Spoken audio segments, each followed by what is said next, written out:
आज का व्याख्यान चरक सिद्धि स्थान के 10वें अध्याय में प्रवेश कर रहा है। इस अध्याय का नाम अथातो बस्ती सिद्धि व्याख्या श्यामः अथ का सब जानते हैं। यहाँ सब जगह जहाँ जहाँ हम लोग स्वस्तिवाचक का प्रयोग करते हैं, हर अध्याय के पूर्व में आचार्य ने अर्थ शब्द लगा करके स्वस्तिवाचन किया है। मांगलिक कार्यों में ऐसा प्रयोग आया है। यहाँ बस्ती सिद्धि की व्याख्या है। चक्रपाणी जी इसमें कहते हैं कि अत्रैव बस्ति शब्देन सिद्ध वस्तुयो बक्ष्माणा अभिप्रेता। यहाँ बस्ती की जो व्याख्या होगी वह सिद्ध वस्तियाँ होती हैं, जो चिकित्सक सिद्ध वस्तियाँ हैं जो चिकित्सकों को मर्यादा दिलवाती हैं। ऐसी वस्तियों की बातें यहाँ की जाएगी। इसी को ध्यान में रख करके इस अध्याय की व्याख्या की गई है। देखिए पहला श्लोक, सिद्धानाम बस्तीनाम सस्तानाम तेषु तेषु रोगेषु श्रवम अग्निवेशा गदता सिद्धिम सिद्धिपदाम दिशजानाम। हे अग्निवेश, तीसरा श्लोक बोल रहा हूँ मैं। हे अग्निवेश, भिन्न भिन्न रोगों में उत्तम और निश्चित फल देने वाली जिस रोग के लिए इन बस्तियों को आप सेलेक्ट करेंगे उसमें निश्चित रूप से कार्य होगा ही। क्या शब्द है आचार्य का। बस्तियों को, चिकित्सकों को चिकित्सा कार्य में सफलता दिलवाने वाली, उन्हें मैं इस बस्ती सिद्धि नामक अध्याय में कह रहा हूँ। देखें चौथा पांचवा श्लोक, बल दोष काल रोग प्रकृति प्रभेद्य योजिता सम्यक स्वयं स्वयं औषध वर्गे स्वान स्वान रोगान न्यक्षन्ति कर्माण्य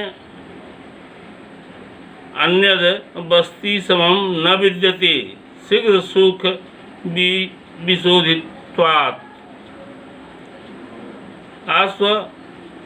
आत्मतर्पण योगाश्च निरतयत्वाच्च। यह चौथा पांचवा श्लोक।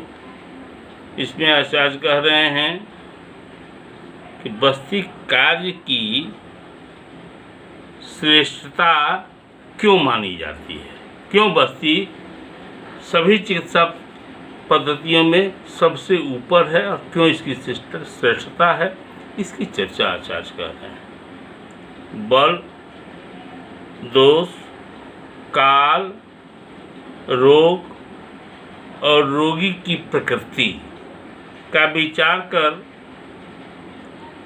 बात आदि दोषों को दूर करने वाले अपने अपने औषध समूहों द्वारा निर्मित बस्ती का प्रयोग समुचित रूप में किया जाए तो वे औषधियाँ नाश करने वाले रोगों का निश्चित नाश करती हैं या उन्हें दूर करती हैं। शीघ्र और सुखपूर्वक मलों का शोधन करना, शीघ्र शीघ्र ही तर्पण करने से किसी भी प्रकार का उपद्रव का भय न होने से अन्य चिकित्सा विधियाँ बस्ती चिकित्सा के सामने नहीं है। अर्थात अन्य चिकित्सा विधियों से बस्ती चिकित्सा सबसे श्रेष्ठ चिकित्सा। श्लोक छठा देखें, सत्यपि दोषहरत्वे कटु तीक्ष्ण उष्णादि भेषजा दानात् दुखोद न रुकते सा हृदय कोष्ठ रुजा विरेके स्युः।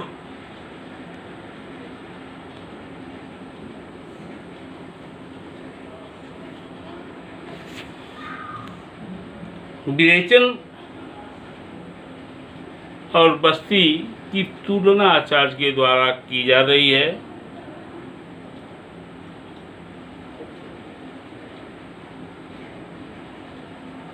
कह रहे हैं कि विरेचन प्रयोग भी दोषों का निर्हरण करता है, परंतु विरेचन में कटु तीक्ष्ण उष्ण आदि औषधियों का प्रयोग होता है,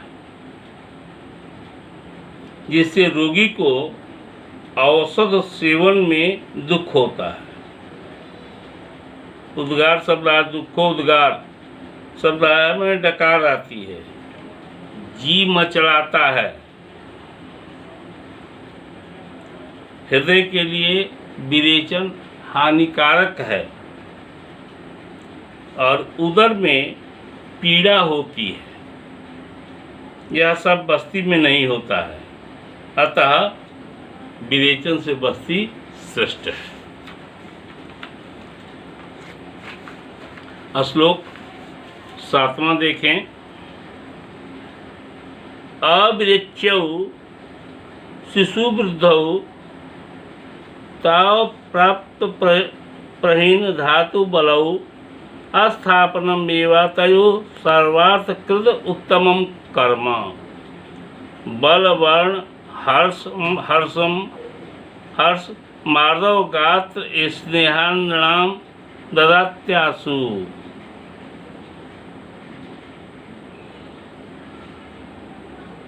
और भी उसी क्रम में प्रयोग के क्रम में ही प्रशंसा करते हुए आचार्य कहते हैं कि बालक वृद्ध ये दोनों विरेचन योग्य नहीं होते, क्योंकि बालक के शरीर धातु और बल की प्राप्ति बालक के शरीर में नहीं हुई रहती है।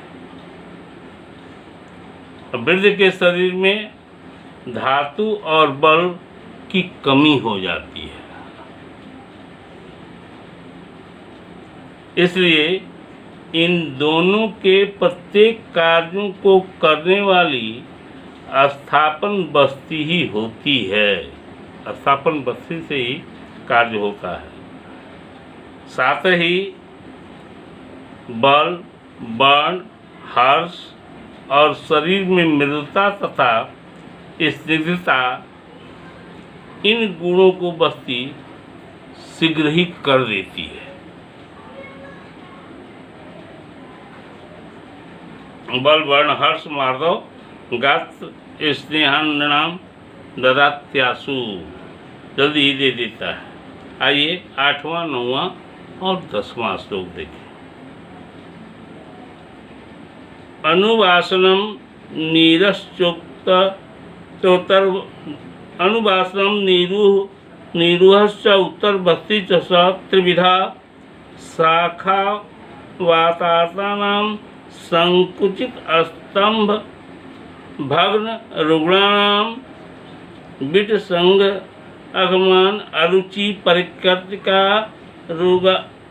रुगादिषु च सस्तः उष्णार्तानां शीतार्तानां तथा सुखोष्णांश्च तद योन्य औषध युक्तान बस्तिं संतर्क विनियुंज्यात्। अर्थात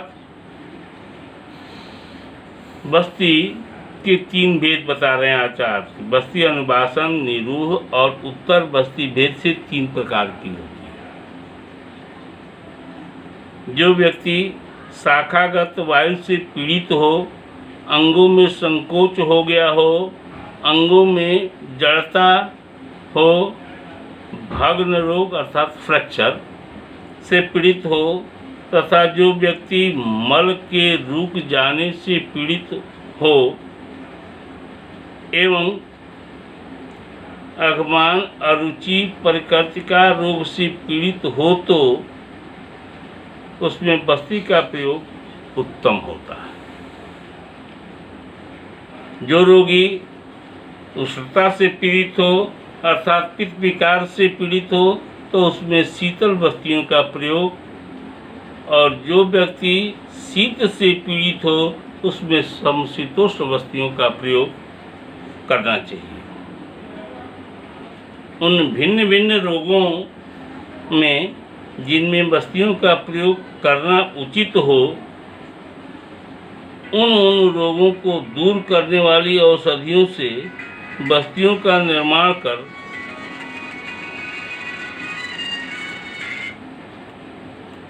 उनका विचार पूर्वक प्रयोग करना चाहिए। श्लोक 11 और 12 देखें। बस्तिं बृंहणीयान् दद्यात् व्याधिषु विशोधनीयेषु मेदस्विनो विशोध्यायेऽपि नराः कुष्ठमेहार्ताः न क्षीण क्षत दुर्बल मूर्छित कृश शुष्क देहानां युञ्जाद विशोधनीयान् दोष निबद्धायुषो च।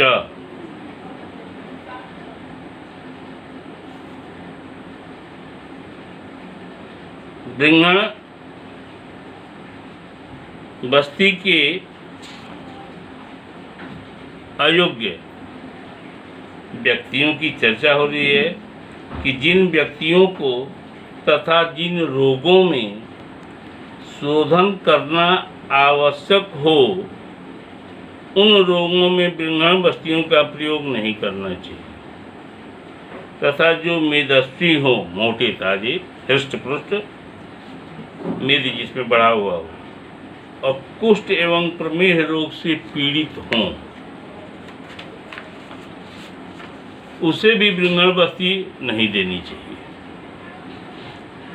शोधन के अयोग्य और व्यक्ति क्षीण क्षत दुर्बल मूर्छा रोग से पीड़ित कृश और शुष्क शरीर वाला हो तथा वमन आदि से तत्काल जिसका शरीर शुद्ध कराया गया हो और जो व्यक्ति दोषों के रुकने के ही कारण जीवित हो, कोई दूसरी व्यवस्था उसके लिए नहीं है, उसे शोधन बस्ती नहीं देना चाहिए। इसलिए बृंहण और शोधन बस्तियों को अलग अलग वर्गीकृत करके आचार्य के द्वारा यहाँ कहा गया।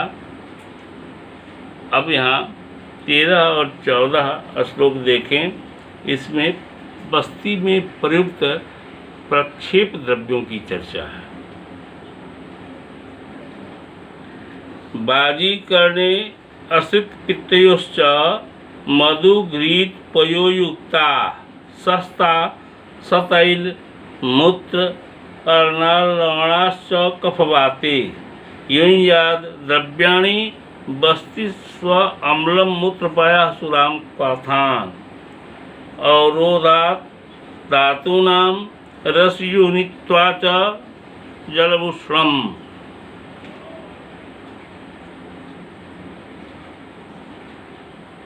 आचार्य बाजीकरण और रक्त पित्त में यदि बस्ती का प्रयोग करना हो तो ध्यान दीजिएगा। बाजीकरण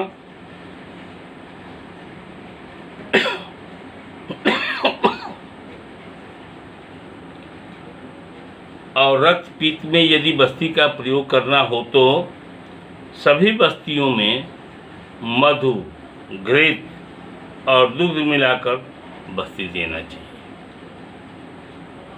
कफ से आवृत वात रोग में तेल, गौमूत्र, कांजी और सेंधा नमक में मिलाकर बस्तियों का प्रयोग करना चाहिए।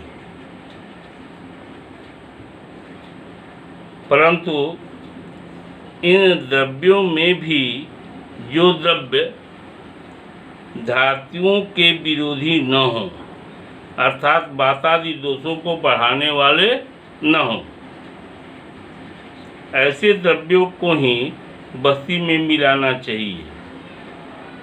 जल रस का कारण होता है, ध्यान दीजिएगा, जल रस का कारण होता है, इसलिए प्रत्येक बस्ती में गर्म जल मिलाना चाहिए, अवश्य मिलाना चाहिए। श्लोक 15 और 16 देखें। यह भी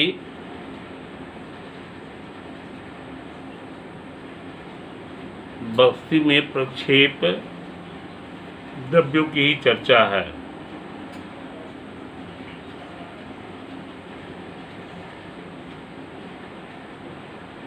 सुर दारू सता हवई एला कुष्ठ मधु कंपीली मधु स्नेहा ऊर्ध्वा अनुलोम भागा स्वसर्पा शर्करा लवणम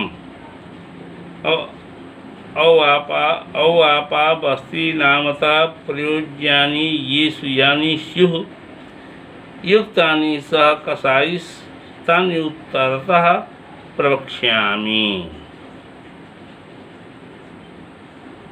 द्रव्यों की चर्चा है। देवदारू, सौंफ, इलायची, कुष्ठ, मुलेठी, पीपर, मधु, स्नेह, घृतैल आदि। ऊर्ध्व और अनुलोम कारक द्रव्य अर्थात वमन विरेचन द्रव्य, सरसों, चीनी, सेंधा नमक, ये द्रव्य बस्ती योगों में प्रक्षेप रूप देना चाहिए। जिन बस्तियों में कषायों के साथ मिलाकर इन द्रव्यों में से जिन द्रव्यों का प्रयोग करना उचित है, उसका वर्णन इसके आगे किया जाएगा। धन्यवाद। आज इतना ही। कल के व्याख्यान में इससे आगे। धन्यवाद।